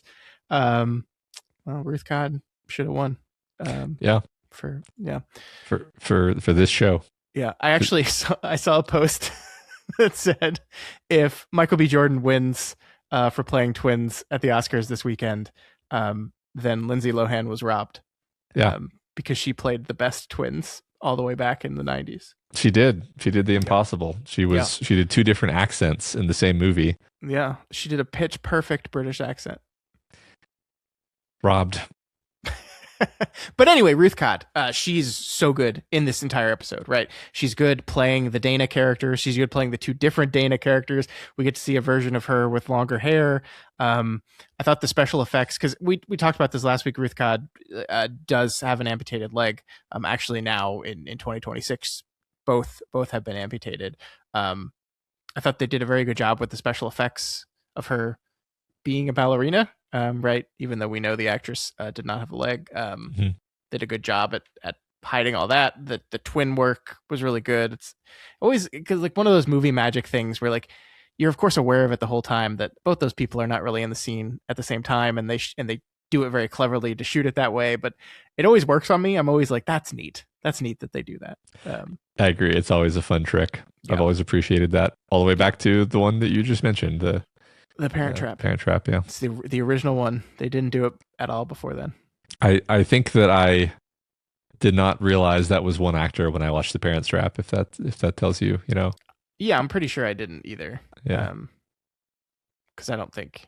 First of all, the first time I saw The Parent Trap, I didn't know that it was a remake me of neither. an older Disney movie named The Parent Trap. I mean, I think we're basically Lindsay Lohan's age, actually. So yeah. Yep. Yeah. This episode is going to come out after the Oscars, so if I was wrong about Michael B. Jordan winning, I'm going to look like an idiot. Yeah, it's definitely Timothy Chalamet, definitely. No, he said he hates ballet and opera. He killed it for himself. We'll see. Over. We'll see. Over. See, now that we've both made a prediction, this gets to be a fun thing for us to laugh about later. I like it. Anyway, my point was, I think the B plot works. My complaints were, it feels a little bit rushed. I do wish more of the episode got to stretch that stuff out a little bit longer. But maybe if we did that, it would lose a little bit of the pulpness you're talking about, right? It is kind of exaggerated. It is intentionally quick in some ways, like that she did speed run this descent into absolute destruction very, very quickly. Yeah, I wonder, if this was 45 minutes instead of, I don't know, 20 or however long it is, I do feel like you would have to dial it back a bit. It couldn't be that intense for that long. Or, I don't know, maybe it could. I don't want to say it couldn't be. It just, I already found it almost like overwhelmingly intense, and it was quite short actually. So yeah, I mean, that's true. It would maybe, like, I think you were kind of pushed to your limit of comfort with the short version of it we got. If that extends for another 10 minutes, are you at your maximum there? Yeah. Maybe. I don't know. Cool stuff though. Yeah, I think I hit all my bullet points actually. I had a few things I wanted to talk about that I thought were fun, like my just random stuff. When Ilonka confronts Anya back in their room after the maybe on the piss moment, where she's giving her speech of like, and I know nobody's quite dying as hard as you are. And then Anya says, "Yippee-ki-yay, motherfucker." There's a Die Hard poster on the wall right behind her as she says that. That's great. It's really good. It's in the background of the shot. There's a Die Hard poster right there. I thought that was great. Yeah. I also, we didn't talk about the one thing that I like the show is doing in the A plot is, yes, as you said, this is the Anya episode, but we are getting little pieces of other characters. We talked about Spence already. We haven't talked about Natsuki, who is in this episode seen reading to a character that we hadn't met before named Tristan, who is another member of the hospice who has advanced to a stage that she is being kind of isolated on her own basically a hospital room. And Natsuki is reading, she's reading a Christopher Pike novel to her, by the way. She's reading the novel Road to Nowhere. I think in the world of the story, this is something that Natsuki is writing and working on, perhaps a story that she'll tell later. There's an episode named Road to Nowhere later. So, yeah. Okay. But I thought that was like, we're seeing like she's got this friend there is another person we didn't even know about, right? That is kind of in their last moments. So I just really like how the show gives us these little bits and pieces of these characters that we haven't really focused on yet. There is another one with Kevin. We talked about the split diopter shot, and that shot happens when Kevin is talking on the phone with someone from home and saying that, yes, he ran 2 miles today. And we get to see him talking to the phone saying that, and then the split diopter has Spence in the background looking at him incredulously like, what are you talking about, man? But it does establish this thing for Kevin of like, nobody at home seems to realize like how bad it is for him, like that the idea of him running 2 miles is absurd now. And he's perhaps not being entirely honest with them either on how bad he's actually doing, which is a good kind of laying the groundwork for Kevin and what we're going to learn more about him later. Yeah, it's reminiscent of what we were doing in the book, but not hitting the same exact beats. Sure. There's also a moment, and this might be me reading into things, but there's that moment at the beginning of the episode where Kevin and Ilonka meet in the hallway, and Ilonka is like basically realizing that she just looked like a crazy person, telling Kevin, that this guy that she just met, that she's convinced that this place has magic powers and it's going to magically cure her of her cancer. And she's having maybe a bit of a hangover from that, and goes up to Kevin and says, "I'm a smart person. I'm not crazy." And Kevin's like, "Yeah, no, I get it. So they have this kind of lovely conversation, and he's like, "But you're still coming tonight, right?" And she says, "Yeah, of course." And then he smiles and he walks off, and the actor turns towards camera as he walks out of frame, and I feel like this must have been a choice, and I don't know, but his smile goes away right away, and he just has this kind of, honestly, a pained look on his face. And I feel like any other scene, any other actor, they, you have this cute moment with a girl you might be crushing on a little, and you walk away with that smile. You leave the frame with that smile still on your face. And they didn't do that here.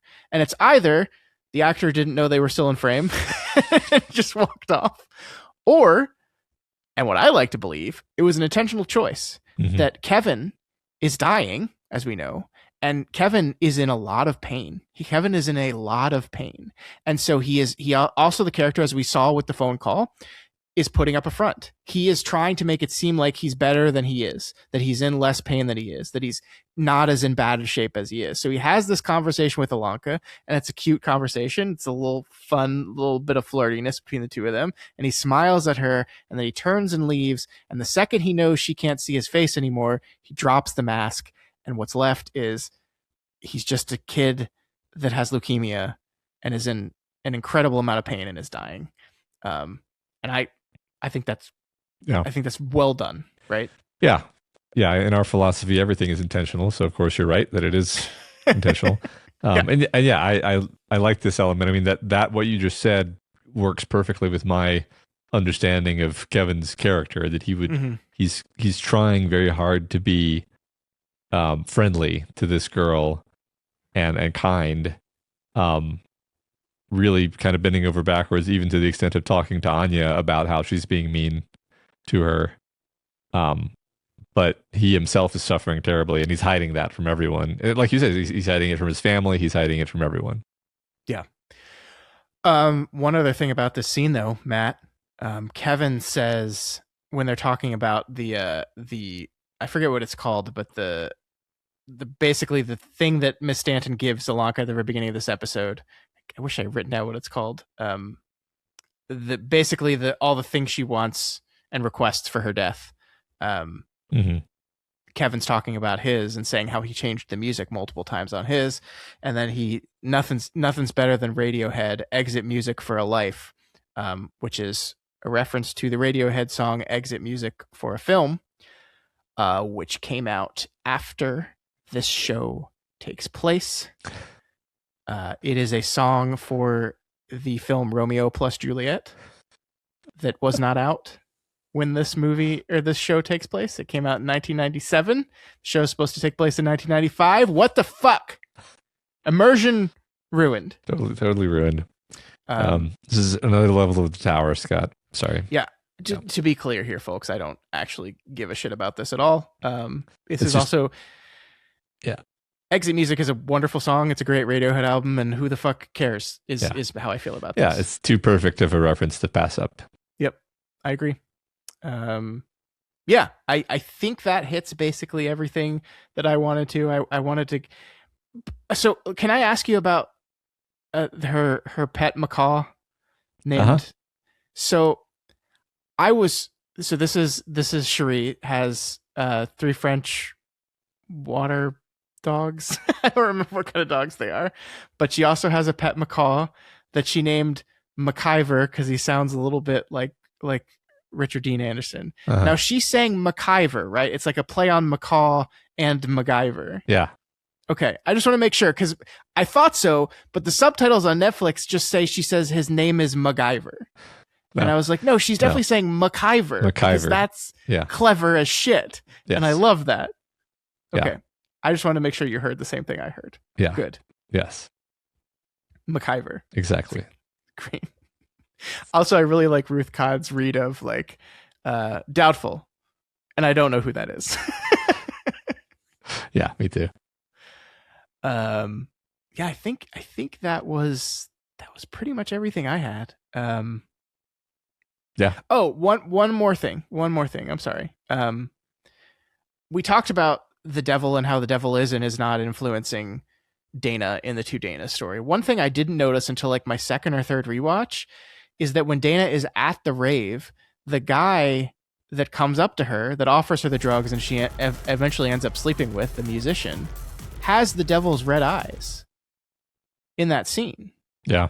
So what are we supposed to take from that? You mentioned the devil had no hand in this. The devil just split her in 2 and then let her destroy herself. But that seems to gesture at least somewhat that the devil's playing the role of other characters in this story as well. Yeah. I mean, I think the thing about this is it's not like those characters are actively making her do anything she wouldn't have done anyway. Sure. Yeah. It's just that just so happens to be the guy, right? So no. Yeah. So I don't think it changes the message. And I think that's actually how I read it in the moment, is like, this is a rave that she has chosen to go to and to take ecstasy and to sleep with this guy. The devil is just along for the ride, basically. Sure. Yeah. I mean, in our metaphor before of like the devil hands you the tool, you're the one that swings it. In this case, the tool is penis. Yeah, which is good. Yeah. I thought it was funny when no, I thought it was like good when the devil specifically says something like, "I've never hurt anyone," actually. Like clarifying, like, not this isn't just how I'm treating you, Anya. This is how it always is with me. I never hurt anyone. Yeah. Ever. I just give them what they asked for. Yeah, and it's like, would I lie to you? I would never lie to you. I'm not lying right now. And she's not, right? It's just like, it's omission. It's like the double speak of it. It's like the whole idea of like, I don't need to barter for souls. And what she means there is not that you're not selling your soul to me. It's just that I don't need to go around asking for it. You'll give it to me for free. So. I love me some malicious character who never lies, but manages to totally mislead you nonetheless. Yes. Fun stuff. Yeah. Fun stuff for sure. So I think that's everything I had. I will just say we got to see the exterior of Brightcliffe, and like, it's beautiful. Like, I know they filmed this in Canada, British Columbia, very, very beautiful, beautiful country. But like the forest just looks so vibrant and alive. And I like, that's again a choice, right? And I think that's an important choice. This is a hospice. This is this big giant house that is death. People go here to die, and it's surrounded by this beautiful, lively, alive, functioning forest, this wonderful cliff of this view of the ocean and the sunset. It is all beautiful. And I think this is, part of what the show is doing is that death is horribly part of nature, even if it is the death of children, which is the worst thing ever. It is smack dab in the middle of nature and life carrying on in its own way. Mm. Yeah, I like that. I agree. I love when she goes on her walk in the forest. It's beautiful. Yeah. Yeah. All right. I think that's it for the two Danas. All right. I continued to enjoy the show, Matt. Even, I think we had minor complaints, but I've enjoyed the experience of watching it. I've enjoyed the experience of talking to you about it, and it's been good so far. Me too. Yeah. So next week we move into an episode titled "The Wicked Heart." And this is fun because you don't know what that means. I do not. No idea, actually. Yeah. So we'll see what the B story is in this one. All right. Yeah. Discussion question time. Let's do it. Discussion question time. Last time's question was, what's your favorite YA story? Mm-hmm. And the answer, we had several answers. So Pear Jane says, like Sam said, we were obsessed with Christopher Pike. And when I say obsessed, I mean she read Slumber Party at 12 and I read, and I sneak read it at 10. Sam and Pear Jane are sisters for context. Yeah. While I also read all of her Sweet Valley Highs, we both loved Pike especially. My entry for favorite YA is Pike's Final Friends trilogy, which follows high school seniors after the death, maybe murder, of a high school classmate at the start of the year. The party, the dance, and graduation are proto-Veronica Mars without the spunky teen PI. They include all the great characterization we saw in Midnight Club, but with a plot, strong story arc, a little romance, and subplots and ulterior motives galore. Like Sam said, Christopher Pike's books usually have some kind of mystery that may or may not involve supernatural elements. And while I enjoyed his supernatural books, I think his mysteries allowed for better character exploration. He had profound respect for teenagers as realized human beings, and not many authors can claim that. Stephen King is great at writing kids on the brink of adolescence, but I've never seen another author write so well from teenagers' perspectives, at least from teenagers in present-day America. Apologies to Suzanne Collins, who's a brilliant writer. Given all that, I'd recommend either Chain Letter or Slumber Party for the quintessential mystery Pike. If you want to explore his weirdo side, go with Scavenger Hunt or Spellbound. Cool. Yeah. That's great. It's good to have these recommendations. It's been an education for me to realize how many people for how many people Pike was an important part of their entry into becoming readers, because I literally had no idea who this person was. For sure. And our very limited sampling of this stuff shows that, like, I get it. Like, we read one book, so I think we can't speak about this guy intelligently at all. But I get why people were so enamored with these stories. If they're anything like the Midnight Club, I totally get it. Yeah. All right. Matt Said Words says, I'm going to go with His Dark Materials by Philip Pullman. The character demons following them around is such a fascinating premise and remains one of my favorite depictions of conscience or inner dialogue.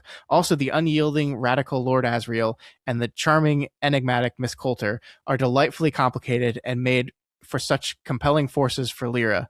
The Race to the North Pole in Book 1 hooked me. I absolutely fell in love with the concept of the subtle knife and the fish out of water scenarios in Book 2, and Book 3 absolutely broke my little heart. It also felt like an act of rebellion to read it coming from a Christian upbringing, which just added to the overall mystique. Also, Pan is the bestest, sweetest, most loyalist boy who is perfect, and I love him. Yeah, I really enjoy these books. I think I was a little bit older when I read them, when they came out and I read them. I felt like I was like 15, 16. I don't know for sure, but I felt like I was a little bit older. And I read them and then saw my sister was reading them. And I remember very distinctly saying to my older sister about my younger sister reading, I was like, do mom and dad know these are books about how God is bad? How do you think they're going to feel about Melissa reading these books? That's funny. Yeah, it is very, very anti-religion series for sure. I only read the first one, and it was when I was much, much older. Did we do these for book club, or was that just kind of... You read the first one because we did it. It was very early in book club. We did the first one. But I was a much younger man. Yeah. Mm-hmm. All right. Aqua Lungfish says, Animorphs. Sorry, but I'm contractually obligated to overshare about this series whenever the opportunity arises. Slight spoilers ahead, but nothing major. So, Animorphs is a series about a group of middle schoolers who get the ability to change into any animal they can touch after an alien lands in front of them, telling them that there's a secret war happening for the fate of their planet. The only hope they have is to hold out against the enemy until help comes, and the only way they can manage is with their power to morph. There are, of course, catches to the powers. You can only stay in animal form for 2 hours before you are stuck permanently, for instance. This is brought home to them in crushing fashion at the end of the first book, when one member of the group spends too long in animal form and is trapped. And there's no magic solution to it. The character is, in fact, trapped. Despite this being a young adult series, the books are violent, graphic, and thematically devastating more often than not. Characters bleed, die, deal with the consequences of their actions, and deal with the trauma of fighting an endless secret war which no one can know about. The horror of war is a major theme of the series as a whole.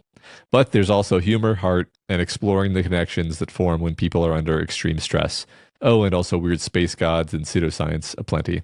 The trilogy of books, 20 through 22, is, in my opinion, one of the best things I've ever read and stands alone as a contained thing. Yes, I have tried to get it on book club. Why do you ask?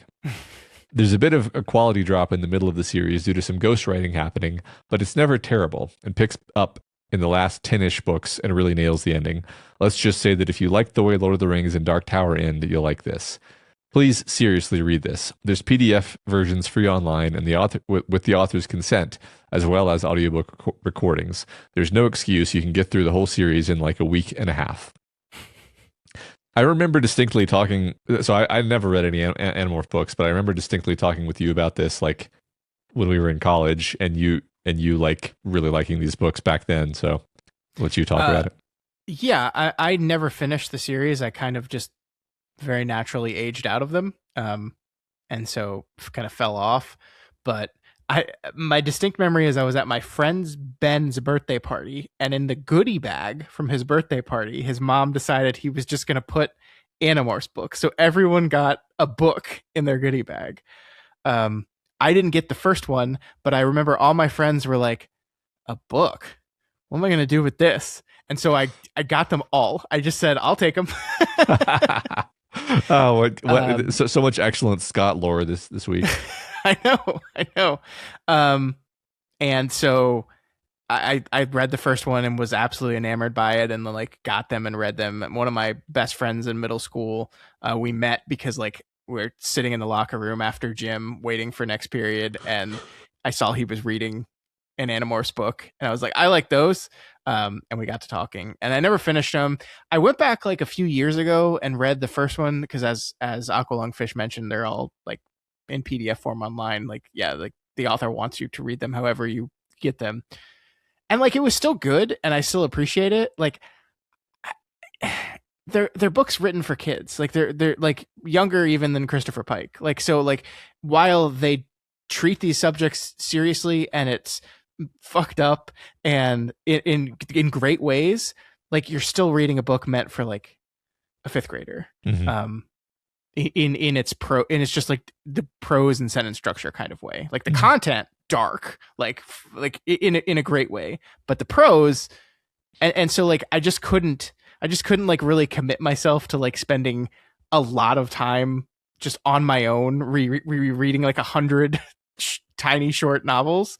But like in the back of my head, I was always like, one day my kid's gonna get into this, because I'm gonna make him, and maybe that'll be the time I can revisit because it'll be like with him and like part of teaching him to read and reading with him and that kind of stuff. So that's my plan. That's my Animorphs plan. But yes, very good books, very fun, very important to me when I was younger, for sure. Awesome. Cool. Baby, can you do your Sam says, so I was a huge Christopher Pike fan, so you put them out of order, but Yeah, Jody was reacting to Sam's question that is now our final question. Or second and final, sorry. Yeah. I was a huge Christopher Pike fan, picked up Slumber Party when it was first released and read everything he published until Sati. By then, I had fully graduated to Stephen King, but it was hard not to like Christopher Pike's book, which were generally murder mysteries with occasional supernatural elements, and all the main characters were teens. However, now that you've opened this Pandora's box, I have to give a shout out to Sweet Valley High series, which follows the high school adventures of twins Elizabeth, the good one, and Jessica, the not so good one, Wakefield. It is basically proto 90210. Are these books good? Not really, but it was fun to escape my middle school and high school existence into the wealthy and dramatic lives of Sweet Valley High teens. I probably read the first 100 of them before I graduated to my mother's adult romance novels. Storylines were high drama. Jessica joins a cult. Elizabeth is paralyzed and then unparalyzed. Regina dies for the first time she snorts cocaine. Elizabeth is kidnapped. Jessica dates, well, everyone, including Liz's boyfriend Todd. Elizabeth drunk drives and kills someone and is eventually acquitted because somehow it wasn't her fault. I think that's when I stopped reading. I love melodrama, high drama stuff. That's great. That's great.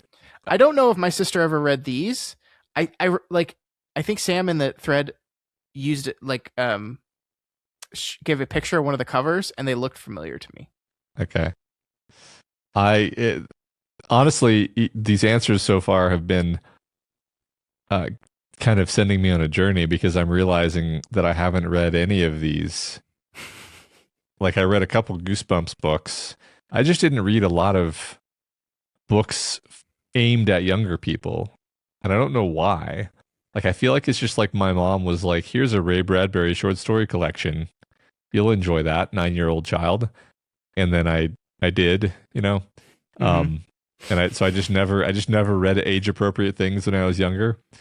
Sure. I'm just sort of like realizing this for the first time. Anyway, cool. Thanks for telling us about these fantastically dramatic Slumber Party books I've never heard of. That's great. Yeah. Pobo321 says, going with my favorite YA from when I was a YA, which has the added bonus of being my favorite Christopher Pike book. Die Softly, a tale about a horny and nerdy high school boy who falls in with a sociopathic, sexy, cocaine-obsessed cheerleader and slowly realizes she's the one behind all the mysterious deaths happening. His ultimate plan? Get her to confess on camera while she ties him up under the pretext of seducing him and kills him with laced cocaine. Is it Christopher Pike's best book? Absolutely not.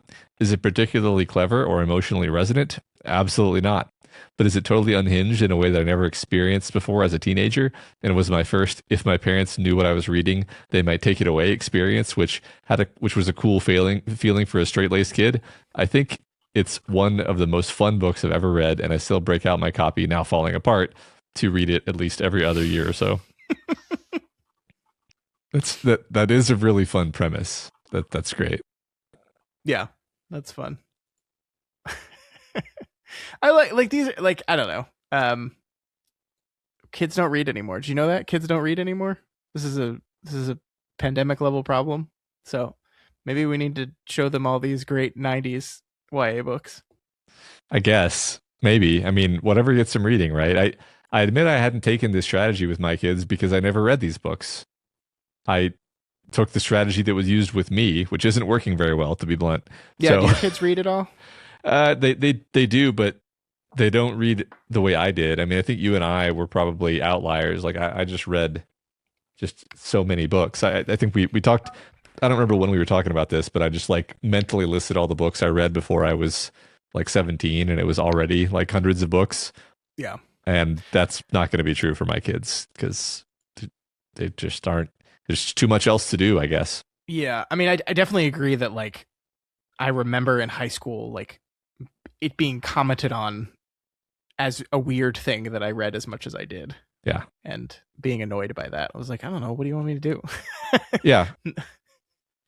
Yeah. Books. Right. I would just have like a giant, James Clavell's Shogun or something like lugging around with me. And then in the 30 seconds before the teacher came in, I had to assuage my ADHD brain with something. So I would read that. Same. Yeah. Yeah. And then like I like sitting in the hall before class. Yeah. That was me. Yep. Yeah. Cool. Apparently that's weird, and even weirder now. Yeah. Well, looks like we showed him, Scott. Yeah.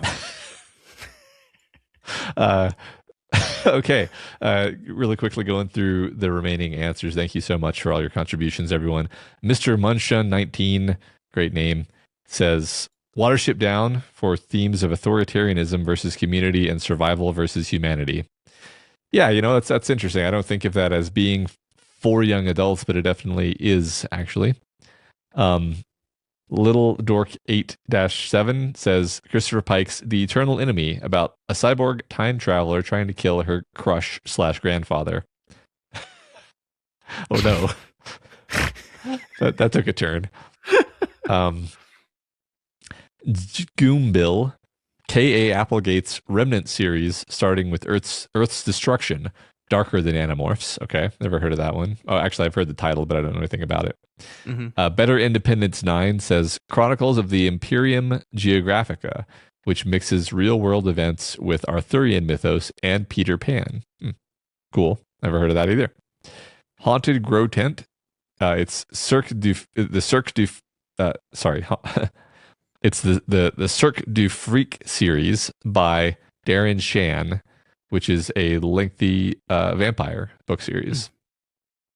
OK Row 2424 says The Book Thief by Marcus Zuzak, with Death as the narrator of the story. That's fun.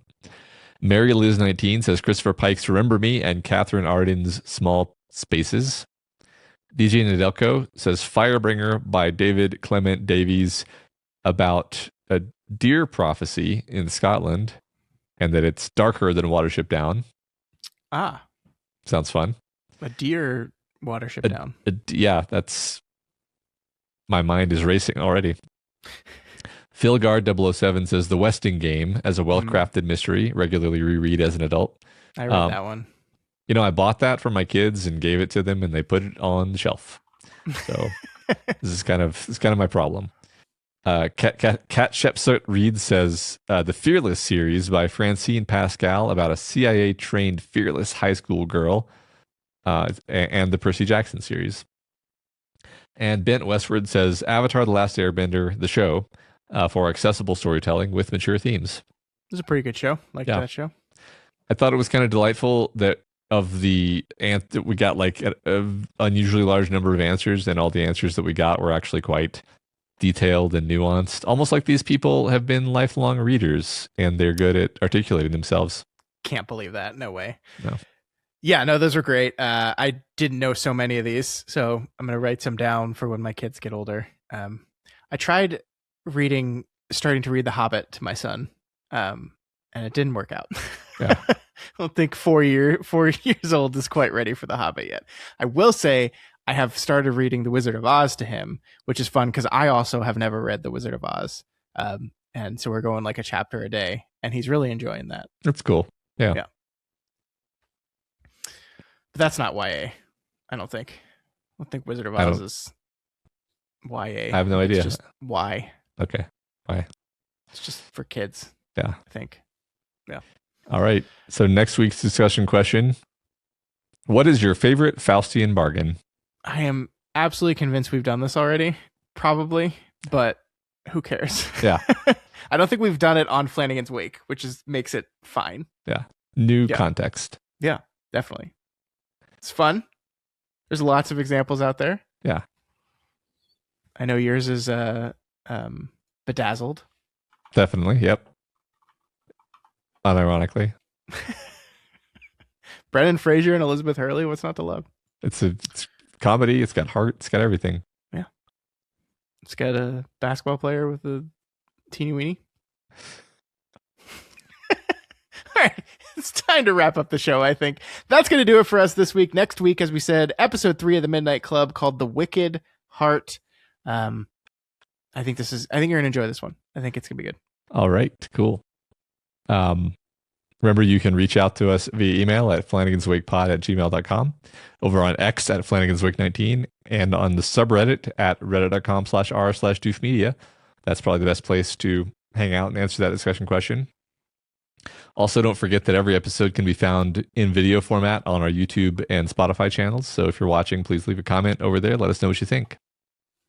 Yeah, and if you want to get some Doof Media or Flanagan's Wake merchandise, you can do that over at doofmedia.myshopify.com. We do not have a bummer shirt yet because we've just had this idea right now, so it does not exist yet. Although maybe, I don't know. You never know. You never know how time works. But one day that shirt will be there, and you can go get it along with a bunch of other stuff we have available. Lots of really fun stuff there. Matt, my favorite thing that Jody has ever made for us, and I don't think I've ever mentioned it on this podcast, is I was watching the hit HBO show Welcome to Derry at the end of last year. Uh-huh. And I didn't quite care for it. But in order to get through it, I decided I had to take a tactic that I called sure, whatever, which is every time something stupid happened in the show, I just had to go, sure, whatever. And so we have a Welcome to Derry, sure, whatever t-shirt that I find absolutely delightful. So I don't think anyone's bought that one yet because it's very specific. I probably need to buy one. So yeah, you can check that out at our merch store, doofmedia.myshopify.com. It looks fantastic. All right. Yeah. And if you want to support us, then please consider heading over to patreon.com/doofmedia. You can support us at any level over there, and we'd appreciate it. But we'd even appreciate it if you just sign up for a free membership, because we're close to that line, and you can check out first couple chapters of the serial while you're at it. Matt, what are you going to do when we hit 1,000? Didn't you promise you were going to do something for everyone? I don't remember. You should probably figure that out. You did promise that. I should do like bonus chapters to just completely steal an idea from Wildbow. I should just be like, when we hit certain things, I release bonus chapters. You know what I'm going to do when we hit 1,000? I'm going to do a Stephen King tier list where I'm going to put every single Stephen King novel on a tier list, which is stupid and not at all important because books are art and they're great, but also sometimes it's fun just to throw things on a ranking. So that's what I'm going to do. We had 1,000 subscribers, Stephen King tier list. It's a human instinct to put things on an S tier and an A tier and a B tier. I agree. You know what you are, man? Mm-hmm. You're on my S tier. Oh, thank you. If you can't support us on Patreon, please help us out in other ways. You can share the podcast. This was a silly episode of a very sad show, but sorry, the television episode was not silly. Matt and I were silly. That's what I was trying to say. That's not. I need to be clear there. But we have a good time. We hope you guys have a good time listening. And if you do, please share the show with other people. Please also, if you're having a good time, leave us a rating and a review. I always have to do this part while I'm talking and looking down because I'm desperately pulling up the reviews on my phone. I could prepare, but I don't. We have a new review on Flanagan's Wake from Jack Prince, who says, "This show is like their previous shows. It is expansive and misses no details. 5 stars. I love it. I love it. I don't think it's true. I think we definitely missed some details, but that's okay." Yeah. Thank you. Thank you so much, Jack. Thank you, everyone who has left those rating and reviews. And thank you, everyone, who continues to listen and participate. We really do appreciate it. Yeah. All right. We are done. We're going to bed. And you guys see you next week for episode 3. Until then, don't double yourself and then shoot yourself in the face with a gun, Mr. Flanagan. Good advice. Not my best one, though. Not great. I could prepare those too, but I feel like they're supposed to be off the cuff. Yeah. They're supposed to be. Yeah. I agree. Cool.